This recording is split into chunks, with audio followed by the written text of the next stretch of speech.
Isipin mo ito sandali. Kung ikaw ay bubuo ng isang grupo na may 12 miyembro, para baguhin ang buong mundo ngayon, sino-sino ang kukunin mo? Malamang, hahanap ka ng mga experts, di ba? Correct. Maghahanap ka siguro ng isang malupit na CEO na sanay mamuno sa malalaking kumpanya. Tapos, isang brilliant na CFO para sa pera. Isang tech visionary, ganun. Oo. Tsaka syempre, isang PR wizard para siguruhing malinis yung imahe nyo sa publiko. 'Di ba? Yan yung logical na playbook natin eh. Pero ang pinakasikat na 12-man team sa kasaysayan. Kung titingnan mo yung resume nila, isa itong ganap na HR nightmare. Welcome sa ating malalim na pagsusuri para sa araw na ito. Hihimayin natin ang isa sa mga pinakakilalang historical at biblical na dokumento tungkol sa pagpili ni Jesus sa kanyang 12 disipulo. At gusto ko lang din linawin agad bago tayo lumalim sa usapan natin na hindi tayo nandito para mag-preach o makipagdebate ng teolohiya o pumanig sa anumang relihiyon. Titignan natin ang sinaunang tekstong ito ng obyetibo. Kumbaga, parang historical lens lang talaga. Exactly. Titignan natin siya bilang isang blueprint ng isang napakalaking misyon. Susuriin natin yung mga karakter, yung historical context nila, tsaka yung mismong pamamaraan ng pagbuo ng grupong ito. Para maintindihan natin kung paano ba talaga gumana yung dinamika nila, based mismo sa mga orihinal na mapagkukunan. Sakto. Kumbaga, ito ay isang case study sa leadership at team building na sumasalungat sa lahat ng alam natin. Kasi isipin mo na lang ha, kung gagawa ka ng isang tech startup ngayon, tapos naghahanap ka ng core team, gusto mo yung mga taong may malinis na background. Siyempre, yung walang issue. Oo.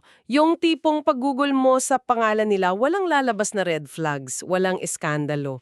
Pero nang basahin ko yung profile nitong 12 ito, grabe. Mapapaisip ka kung sinadya ba niyang kumuha ng mga taong literal na magpapabagsak sa sarili niyang misyon eh. Hindi ka nag-iisa sa ganyang reaction. Kasi kung ilalapat natin yung makabagong corporate standard sa listahang ito, walang papasa sa initial screening, as in wala. Tingnan natin yung mga pangunahing miyembro. Nariyan si Peter. Sa papel, isa siyang mangingisda. Okay, marangal na trabaho naman. Oo, pero ang mas malaking issue doon ay yung kanyang ugali. Pabigla-bigla siya mainitin ng ulo, tapos madalas siyang magsalita ng hindi muna nag-iisip. Sa isang high-stakes na misyon na nangangailangan ng diplomasya, ang isang miyembro na kayang mangaway ng otoridad sa isang iglap, liability yun eh. Napakalaking liability. Oo nga. At hindi lang siya. Kasi binabasa ko yung tungkol kina James at John. Grabe, ang taas-taas ng ambisyon ng dalawang ito. Inilarawan sila sa teksto na may pagkamakasarili at napakapanghusga. May isang eksena pa nga sa source material natin na gusto nilang magpaulan ng literal na apoy sa isang buong nayon dahil lang hindi sila tinanggap ng maayos. Grabe, di ba? Sobra?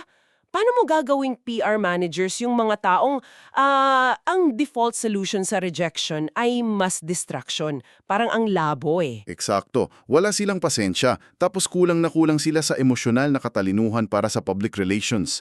At kung kailangan mo naman ng strategist, nariyan si Thomas. Ngayon kilala natin siya bilang yung doubter. Pero kung susuriin yung profile niya, isa siyang matinding sinik. Yung tipong laging nega? Parang ganun. Siya yung tao sa boardroom na laging nakikita kung bakit papalpak ang isang plano. Kailangan mo ng critical na pag-iisip, oo. Pero sa isang misyon na itinatayo sa paniniwala at pananampalataya, yung magkaroon ka ng core member na laging kumu-question sa mismong pundasyon ng ginagawa nyo, pwedeng pumatay yun sa momentum ng buong grupo. Tapos, may mga tinawag din na medyo obscure, di ba? Yung parang mga nasa background lang, sina Andrew na masigasig daw, si Philip na practical at matulungin, tapos nariyan si Bartholomeus, si Thaddeus, tsaka yung isa pang James. Mukhang sila yung mga yes men. Oo, yung mga tahimik lang sa gilid. Pero ito, ang pinakamalalang hire dito, ang pinaka hindi ko maintindihan talaga, ay si Judas Iscariot. Nakasulat na mismo sa record na siya ang magta-trador. Bakit ka kukuha ng CFO o treasurer na alam mong may potensyal na ibenta ang buong kumpanya sa kalaban? Walang logical sense. At dyan Then nagiging sobrang kawili-wili yung diskarte ng pag-recruit na ito. Kasi kung ang mismong team ay binubuo ng mga unqualified, magulo, at potential na traitor, iisipin mo na, yung nag-recruit sa kanila ay isang master tactician, di ba? Dapat lang, para mapasunod sila. Oo, na may hawak na hindi matatawarang credentials para kontrolin ng grupong ito. Pero kung titignan natin yung unang kabanata ng aklat ni Juan, yung mga kredensyal ng leader na ito ay isa ring napakalaking kabalintunaan. Teka, dyan ako sobrang nalito eh. Nung binabasa ko kasi yung mga titulo niya sa John chapter 1, tinatawag siyang King of Israel, tsaka Messiah. Big words ha. Kung ako yung susunod, iisipin ko, okay, hari ito. Siguro may palasyo ito, may malaking yaman, tsaka may connection sa mga elite. Ganyan din iniisip ng marami noon. Pero yung reality base sa teksto, galing siya sa Nazareth at kinikilala lang siyang anak ni Joseph na isang karaniwang manggagawa. Like what? Kung hari ka na magpapabagsak ng isang imperyo, bakit ka mag-ooperate mula sa isang liblib na nayon na ginagawang katatawanan ng mga tao? Parang sinabi mong, ikaw yung susunod na tech billionaire pero nag-oopisina ka sa isang sirang garahe sa gitna ng bukid at wala kang internet? Ang ganda ng analogy na yan. Kailangan kasi nating intindihin yung cultural weight ng mga titulong iyon nung unang siglo eh. Dahil iyon yung nagpapaliwanag kung bakit sumunod yung mga disipulo. Kahit pa galing siya sa isang despised o minamaliit na lugar tulad ng Nazareth. Paano yun? Ilang iyon nangangahulugang isang mabuting tao. Ang Mesiya sa konteksto ng mga Hudyo noong panahong iyon ay inaasahang isang military and political liberator. Parang warrior king? Correct. Isang mandirigma na katulad ni Haring David na dudurugin yung gobyerno ng Roma at ibabalik ang kalayaan ng Israel. So mataas yung expectation nila na magkakaroon ng malaking revolusyon? Kaya pala nakuha agad yung atensyon nila? Oo, pero nandyan yung friction. Tinawag siyang Mesiya, pero ang background niya ay anak lang ng karpintero mula sa Nazareth. Tinawag din siyang Rabbi. Ngayon, ang isang rabbi noong panahon na iyon ay hindi lang basta guro. Kabilang sila sa intellectual at social elite. Nag-aaral sila sa ilalim ng mga kilalang scholar sa Jerusalem ng maraming taon. May mga PhD, kumbaga? Exactly. Pero itong leader na ito, wala siyang formal at theological background sa mga kilalang paaralan, pero nagtuturo siya ng may autoridad na higit pa sa mga eksperto. Tinawag pa nga siyang Lamb of God, na ang ibig sabihin sa kultura nila ay yung ultimate na sakripisyo para alisin ang kasalanan. At ang pinakamabigat dito, yung mga titulong Son of God at Son of Man. Wait, yung Son of Man in particular, parang cryptic siya eh. Ibig ba sabihin nun, tao lang siya? Kasi 'di ba, Son of Man. Kabaligtaran. Sa modernong pandinig natin ngayon, parang sinasabi lang na tao siya. Pero sa audience niya noong unang siglo, alam nila na ang Son of Man ay isang direktang reference sa aklat ni Daniel sa Lumang Tipan. So may prophecy pala. Oo, isa itong apocalyptic figure na bibigyan daw ng Diyos ng walang hanggang kapangyarihan para mamuno sa lahat ng bansa.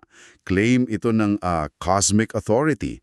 Kaya isipin mo yung cognitive dissonance sa isip ng mga mangingisdang ito eh.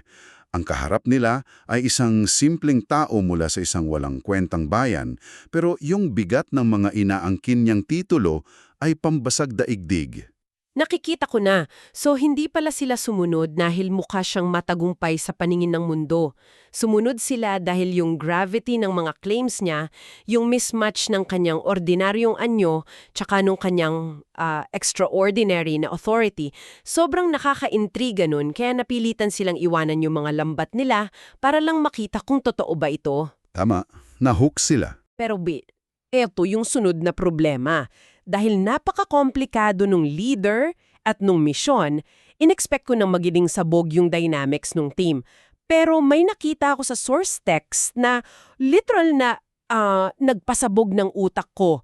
May 2 miyembro dito na hindi lang simpleng hindi magkakasundo, sa normal na sitwasyon, dapat nagpapatayan sila. Alam ko kung sino yung tinutukoy mo. sina Matthew at Simon the Zealot. Sila nga.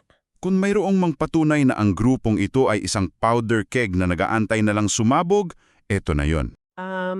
Gagamit ako ng analogya para ma-visualize ng nakikinig sa atin ngayon, ha? Isipin mong naghahalo ka sa isang maliit na kwarto ng dalawang highly volatile chemicals. Parang pinagsama mo yung bleach tsaka ammonia. Kapag nag-react ang dalawang ito sa isa't isa, lilikha sila ng toxic gas na papatay sa lahat ng nasa kwarto. Iyan sina Matthew at Simon. Paano mo ilalagay ang dalawang ito sa iisang mesa, araw-araw, nang hindi sila nagkakasakitan? Napakaangkop nung metaphor na yan. Upang maintindihan kung gaano ka-volatile yung mixture na ito, kailangan nating silipin yung lalim ng background nila sa lipunan noon. Magsimula tayo kay Matthew. Isa siyang tax collector o publican. Ngayon, kapag narinig natin ang tax collector, iniisip natin, taga-BR lang, di ba? Oo, parang boring na opisina lang. Hindi ganon kasimple noon. Ang Israel noon ay sinasakop ng mapang-aping imperyo ng Roma. Ang Roma naman, kumukuha ng mga lokal na Hudyo, tulad nitong si Matthew, para mangolekta ng buwis mula sa sarili nilang mga kababayan. At hindi lang sila nangokolekta ng tama, di ba? Dinadaya nila yung mga tao. Totoo, yung sistema kasi ng Roma nagpapahintulot sa kanilang na magpatong ng malaking interes o sobrang singil at iyon yung nagiging kita nila. Kaya sa mata ng mga ordinaryong Hudyo, si Matthew ay hindi lang isang korap na opisyal, isa siyang traidor. Grabe yung stigma. Sobra. Ibinenta niya yung bayan niya para yumaman mula sa paghihirap ng kanyang mga kapatid.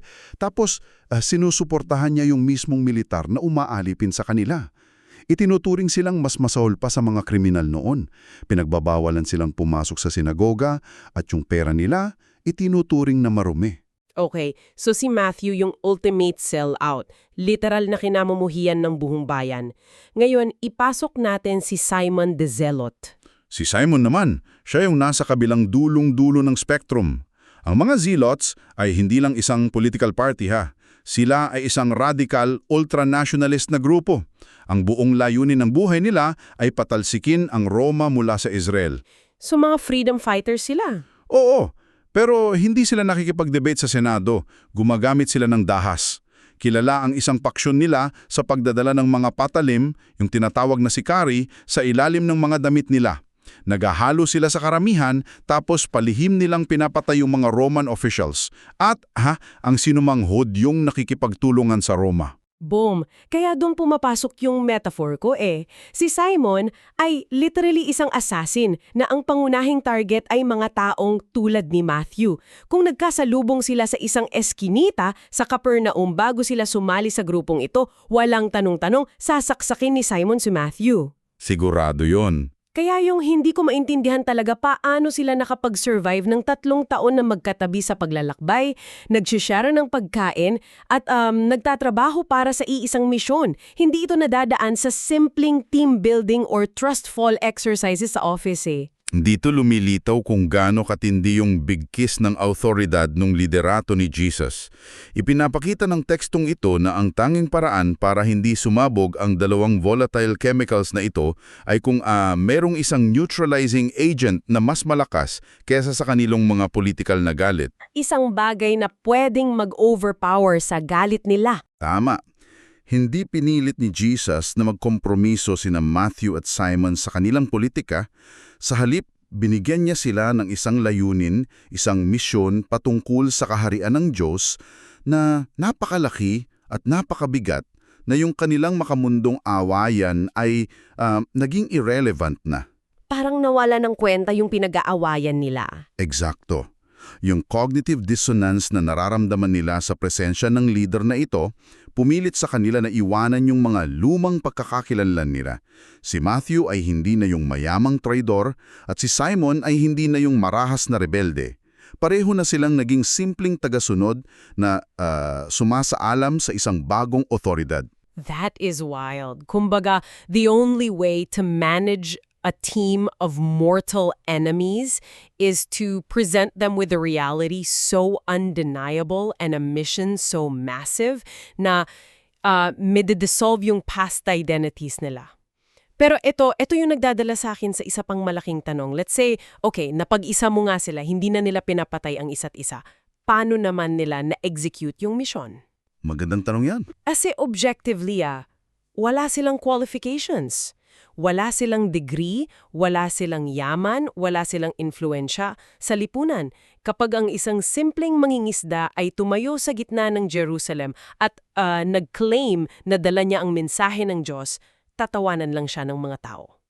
Ayon sa text natin, the only way they got people to listen is because they were given a specific power.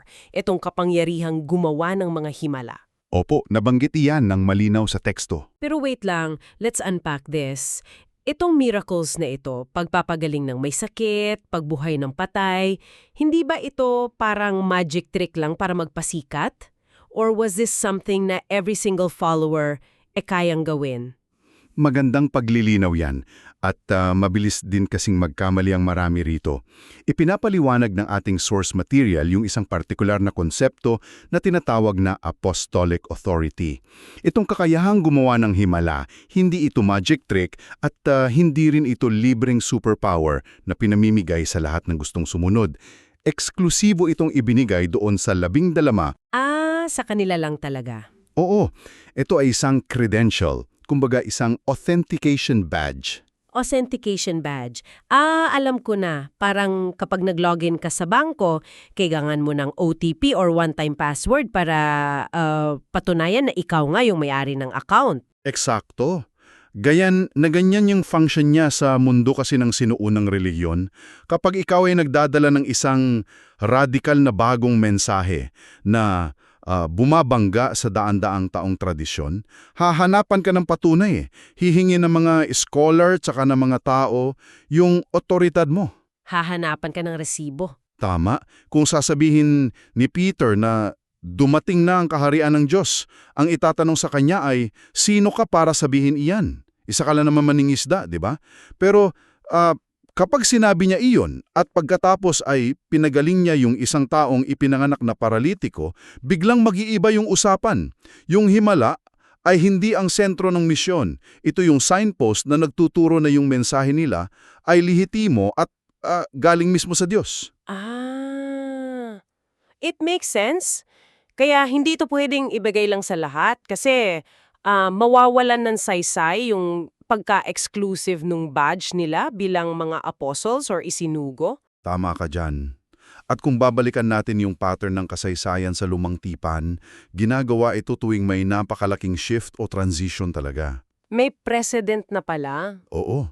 Nang ilabas ni Moses yung mga Israelita mula sa Ehipto, binigyan siya ng kapangyarihang magdala ng mga salot at hatiin ang dagat. Bakit? Dahil kailangan niyang patunayan kay Pharaoh tsaka sa mga tao na hindi lang niya inimbento yung plano. Ganon din sa grupong ito. Dahil ang 12 ito ay walang formal na kredensyal sa lipunan, binigyan sila ng hindi matatawarang divine credentials para magkaroon sila ng boses sa isang mundong hindi sana makikinig sa kanila. Grabe. Kaya pala kahit anong tingin natin sa kakulangan nila sa papel, nagtagumpay pa rin sila? So, ano ba ang ibig sabihin ng lahat ng ito para sa'yo na nakikinig sa atin ngayon? Bakit tayo nag-spend ng oras para himayin ang dynamics ng 12 tao na nabuhay 2,000 taon na ang nakaraan? Dahil ipinapakita ng blueprint na ito na ang pinakamalalim at pinakamatagal na mga revolusyon sa mundo hindi nangangailangan ng perpektong mga tao. Sa katunayan, madalas pa nga itong nanggagaling sa mga taong hindi natin inaasahan, di ba? Mga taong may matitinding kapintasan, madaling magalit, puno ng pagdududa o may madidilim na nakaraan. Ipinapakita nito na kapag ang isang grupo ng mga flawed na individual ay pinag-isa ng isang layunin na mas malaki kaysa sa kanilang sarili at binigyan ng tamang otoridad, kaya nilang baguhin ang takbo ng kasaysayan. Higit pa ito sa magagawa ng anumang modern dream team ng mga eksperto. Napakahusay na pagbubuod. Pinatunayan talaga ng tekstong ito na ang kahinaan ng isang individual ay hindi hadlang, kung ang nagbibigay sa kanila ay isang malakas na sentro.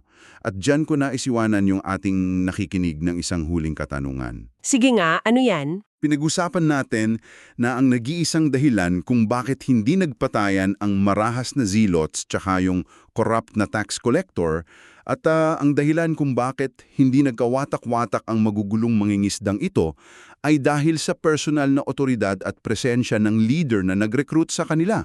Siya yung neutralizing agent eh. Correct? Siya yung neutralizing agent ng volatile chemicals na ito. Ngunit isipin mo ito. Paano kung ang stabilizing force na ito ay biglang maalis? Naisip mo ba ano ang mangyayari sa grupong ito na mga magkakaawali at laging nagdududa sa mismong araw na makita nilang dinakip, pinahirapan at pinatay ang nag-iisang leader na nagbibigis sa kanila? Paano hindi tuluyang sumabog at maglaho ang grupong ito ng araw na iyon? Hala, oo nga no. Kung yung leader yung pandikit, anong mangyayari kapag bigla siyang nawala? Isang nakakapanindig balahibong katanungan na nagbubukas sa isa pang bahagi ng kasaysayan na dapat nating pag-isipan. Maraming salamat sa pagsama mo sa amin sa malalim na pagsusuring ito. Hanggang sa muli, patuloy tayong maghukay at maghanap ng kahulugan sa mga kwentong inaakala nating alam na natin. Paalam! Maraming salamat din sa oras mo. Hanggang sa susunod nating usapan.